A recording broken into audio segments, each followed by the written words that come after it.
I'm in a destination that everyone loves. An elegant city where the Spanish moss drips, and historic squares that are just off a vibrant riverfront. But what it is known for could be misleading for what the city actually is, like an epicenter of art and design education, where creativity flows in acts of service to others, where history is not settled, but still being excavated and forged. It's where strong acts of leadership got their first start and still flourish today. I'm in Savannah, Georgia. Hi, I'm Samantha Brown, and I have been traveling the globe for 25 years. Here's a great episode of my Emmy Award-winning travel series, Places to Love. Like and subscribe to join me on my adventures. Let's go. So the last time I was in this city was maybe 10, 12 years ago. And this, to me, is completely brand new, this section of the Riverwalk. Yes. How new is it? So this is the Plant Riverside District, and it opened in July of 2020. So Oh it my- is phenomenal for Savannah. What did it used to be? An old power plant, and it's such a good addition for the town. And you have potentially thousands of people walking by you almost every day. And it's just this small little glass box of joy. Yeah, as soon as someone steps right into this space, that's when my arms are wide open. Amelia is a graduate of the Savannah College of Art and Design, or SCAD. The college has helped transform the city into a vital community of art and artists. Amelia's own art focuses on women and inspiration. Inhale the future, exhale the past. We all need to do that, right? Yeah. Right? People say, oh, that one resonates with me, or Yeah, it's just a really absolutely. special thing to have someone connect over it. Yeah. Like I always say we're on the same page. And it's really special too when it inspires other people. They'll say, you really made my day. I'm gonna bounce around Savannah and share that joy. I'm like, hey, that's what it's all about. Savannah is famous for its neighborhoods and your ability to wander from one to the next. Well, this neighborhood is called Starland District, and it has a beautiful blend of SCAD students, the locals, the tourists. You can see even the architecture of the houses, it's Victorian. It's absolutely just a great blend of everything wonderful about Savannah. I'm Kay Heritage. I'm from the other South Korea. And we created Big Bond to have a community space that serves wood-fired bagels and wood-fired pizza.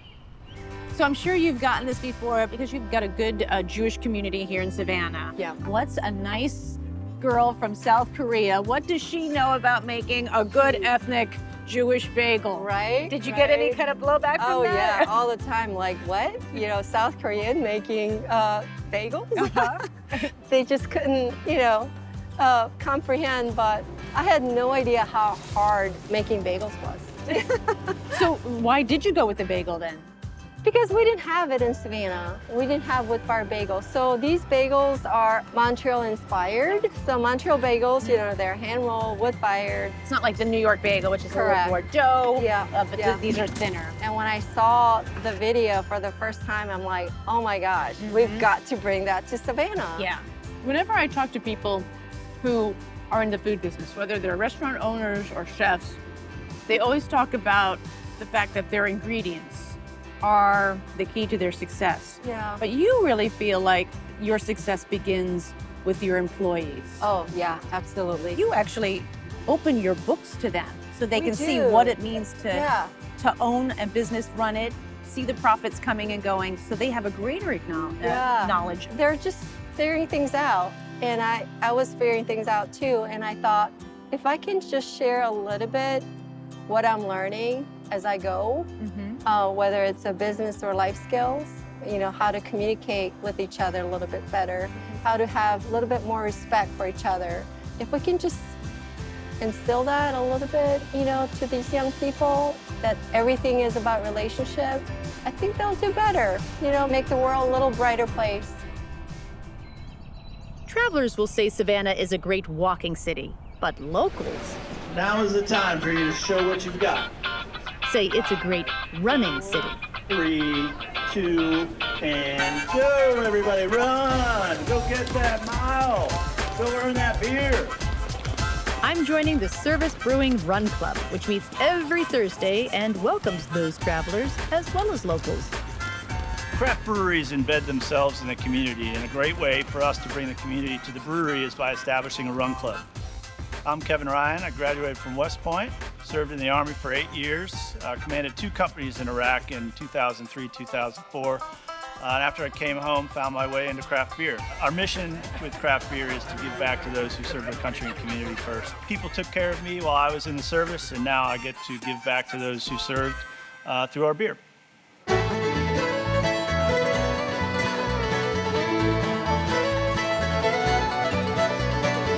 And if you run the mile, Kevin treats you to a beer.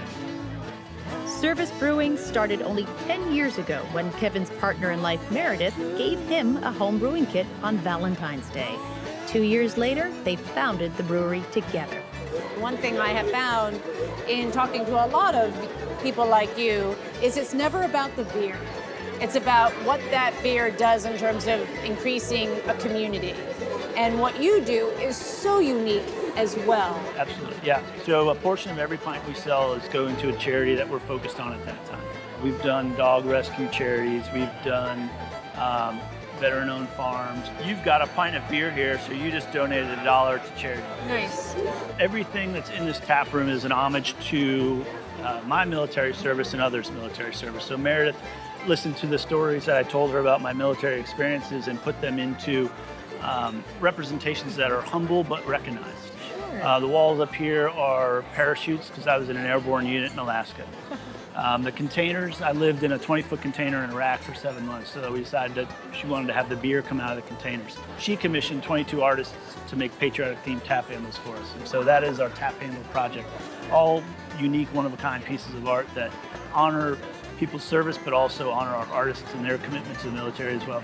Even though this is very veteran-centric, the idea that we all serve in some way is really promoted within this brewery. Like, how do you serve? And people can write. Yeah, people don't give themselves credit. I'll be over at the board and somebody will be reading it, and I was like, well, what have you put on the board? They're like, oh, I'm not a veteran. It's like, Yeah. But you are serving your community. Yeah. You've done things that are helping others, and they probably just don't recognize it or give themselves credit for it. Right. You're having an impact, and that's all we need. And then you have those folks that have their bumper sticker on their car that says a bad day of fishing is better than a good day at work. Yes. Well, no matter how bad the day, we have cold beer.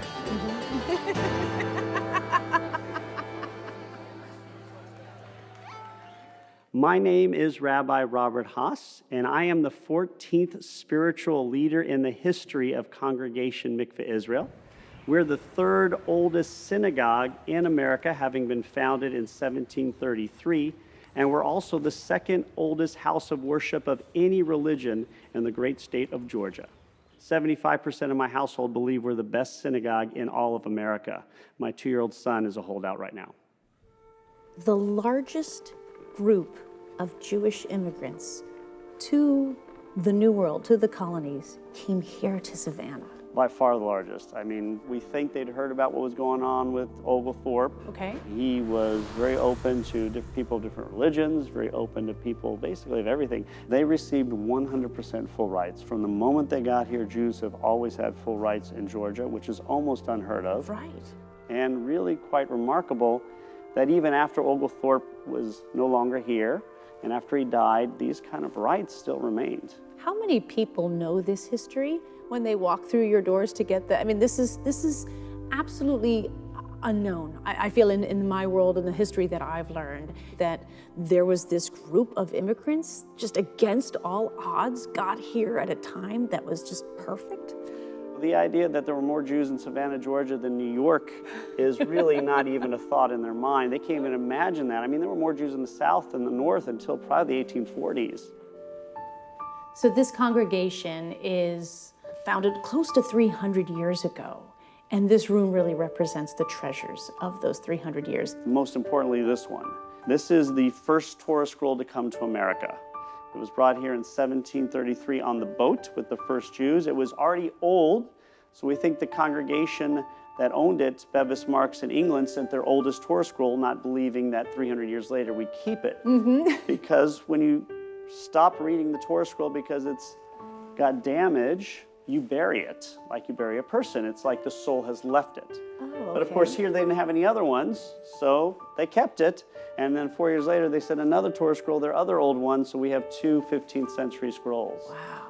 And you actually have a letter from the very first president of the United States, which really kind of sets the tone of how long you have been here, that you've been here before there was even the signing of the Declaration of Independence. This is the first letter ever from a president to a Jewish community. But you're also a part of Girl Scout history. Which is awesome. Girl Scouts were founded in Savannah, and when Juliet Gordon Low founded Girl Scouts, she picked 5 women to be the first Girl Scout leaders, and 3 were from our congregation. Probably my favorite piece of history is not the Torah scrolls, which are amazing, it's not the letters, not the first circumcision kid to come to America, but it's this one right over here. That is the first receipt for Girl Scout cookies. What? Because Gottlieb's Kosher Bakery won the contest with oatmeal chocolate chip. So this bakery actually baked the All of them, cookies all for of the them. first time Yes. here in Savannah. And since that time, for the most part, Girl Scout cookies have been kosher, and they're still kosher to this day. The Girl Scouts have certainly grown from that original 5, and today I've come to the birthplace of Juliet Gordon Low to join a few current Scouts for an endearing ceremony called Over Teacups. Tea and, of course, cookies are served to young women who are transitioning out of the Girl Scouts as they are graduating from high school. We are right now in the room where it happened, right? This is sort of where the movement was born. Not only the founder, but a movement. Do you feel that energy being here? It feels weird because like this was once the place where this was just an idea, and now we are the idea coming to life. I feel so much more like I'm in the presence of somebody. So I feel like I should be proper and poised and like proper posture and smile and yes ma'am, thank you. You just sort of assume this time period, Yeah, a little more I'm just formality. So what's one of the favorite things that being a Girl Scout really taught you? Was it confidence? Was it empowerment? It's definitely the leadership for me.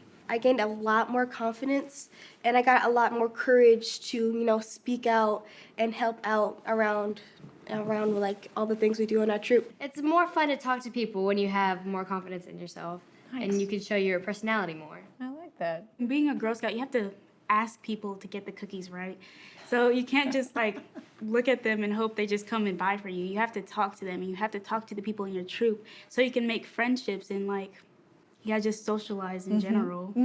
So many people visiting Juliet Gordon Low's house might have this impression that the Girl Scouts was something that happened in the past. What would you like people to know as they tour the house about the Girl Scouts, about being a Girl Scout that they might not get by going from room to room? This is a place of empowerment for women, but also that Girl Scouts is here and Girl Scouts is here to stay because we have a job to do. And that job is to inspire future generations of young women to be themselves and show the world what we can do. Well, I'm going to eat a Thin Mint on that, that's for sure.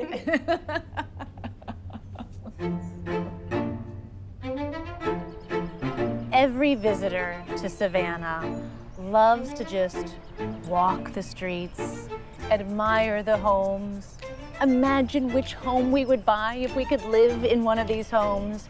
And we owe all of that daydreaming to this house right here, the Davenport House. Because without the saving of this home, we would see none of this. None of this would have happened, correct? That's right, you're exactly right. In 1955, the Davenport House was a beat-up old apartment building, slated for demolition. But there were 7 Savannah ladies who were working together to save the old city, and so they decided to buy the property for $22,500.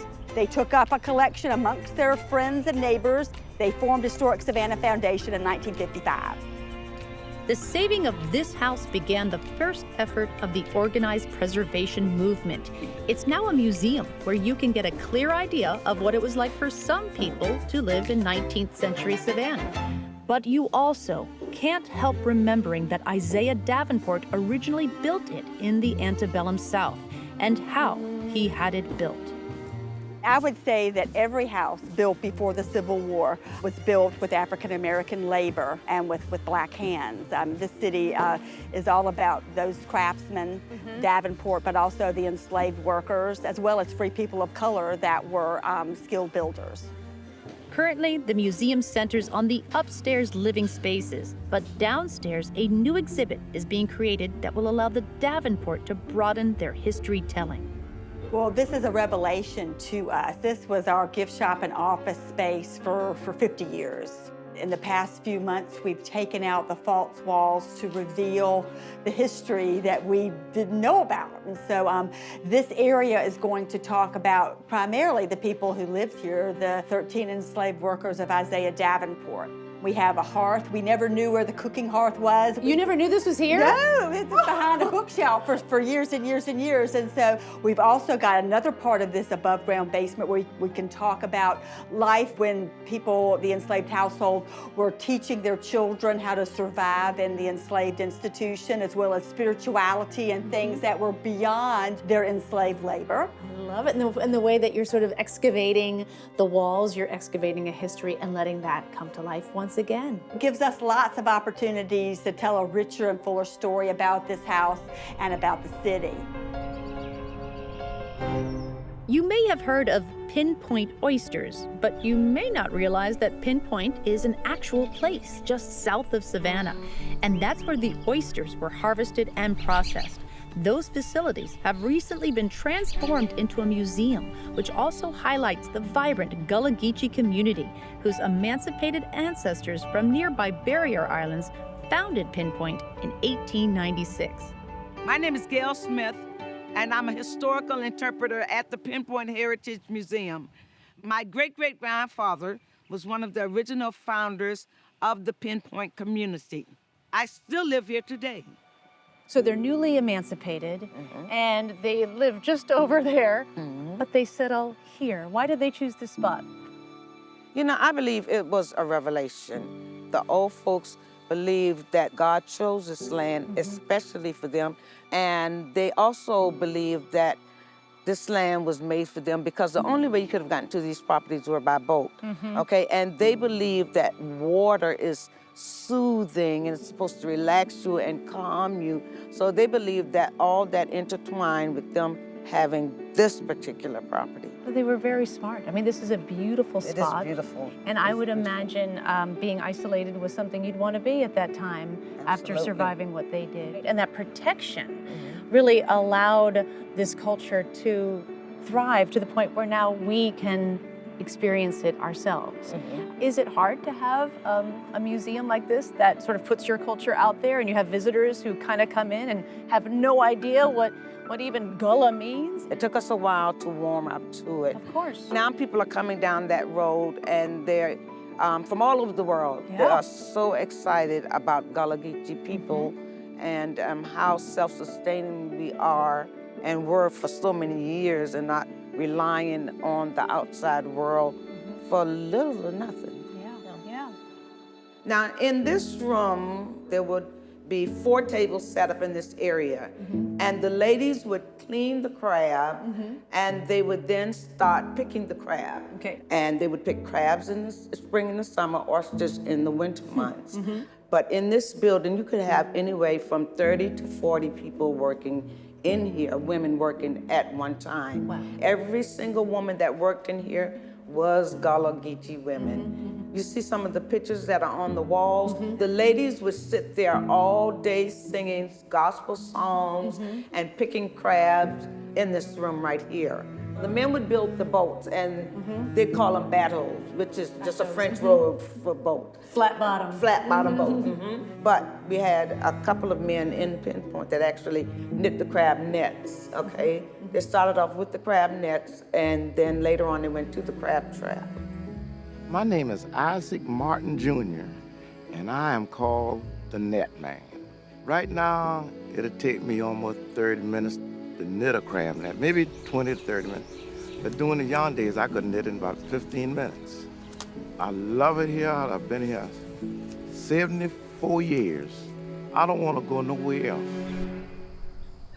The Gullah Geechee believe that spirits were captured nightly in indigo bottles like these and released with the sunrise. This bottle tree at the museum was forged by a local artisan blacksmith named Gilbert Walker, and I'm meeting him at a nearby waterfront restaurant called The Wild. It's oyster roast night, and Gilbert is ready for it.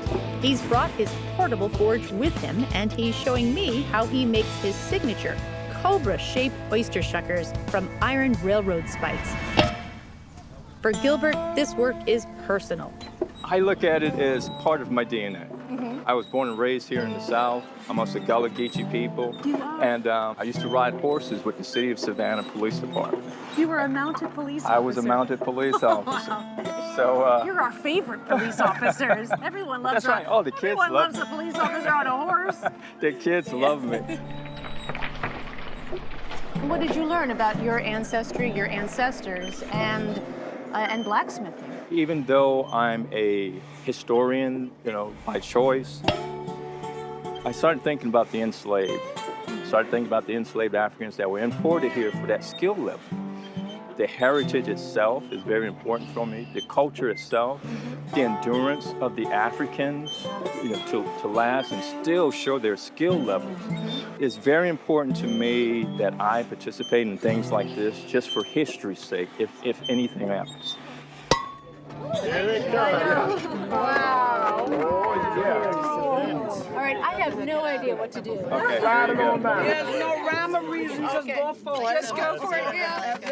The oysters are ready, and joining me are some of the great people I met on my trip here. You go out and you grab them and bring them home for dinner. Nice. I also got to try out one of Gilbert's Cobra shuckers, and he's right, it fits perfectly in my hand. Oh, like that? And now I've got it cracked open? All right. And I might find a pearl. And you might find a little crab. And just eat. There you go. There's hot sauce. Oh my gosh, this is wonderful. By yourself you should just go to sleep. Cast down the lemon and horseradish. Do you eat crabs? I eat the crabs. I eat the crabs for sure. You can't get a better setting than this right here. Being here at this restaurant, with this view, this weather. Oh my gosh. This is like Thanksgiving.